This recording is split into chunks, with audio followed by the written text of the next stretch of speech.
Welcome to the Porsche stand here at the LA Motor Show and to the car that's attracting everybody's attention. It's the brand new Porsche 911. Let's face it, you aren't going to mistake it for anything else. But there are some subtle changes to this new 992 generation car to mark it out as the new version of the iconic sports car. The first are some new LED matrix headlamps at the front there and a new subtly embossed bonnet. But visually, the biggest change is at the back, where you'll notice a full-length LED light strip, which is a new familiar design element that's carried over from the Panamera and the Cayenne. Now, the car Porsche has launched here at the LA Show is the Carrera S, which makes use of a flat-six twin-turbocharged 3-litre engine developing 444 brake horsepower. That's just as much power as the old GTS.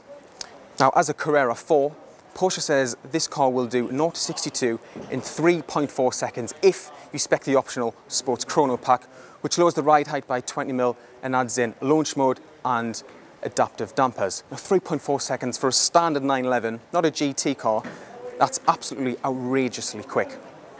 But of course, this is just the first of what will be many new 911s. There will be Targas, there will be convertibles, turbos and GT models. And the new 911 has also been engineered to adopt hybrid technology at some point in its lifetime. We don't exactly know when that car will launch. It's at least 4 years away, but it's coming. So what do you think to that? Let us know in the comment section below.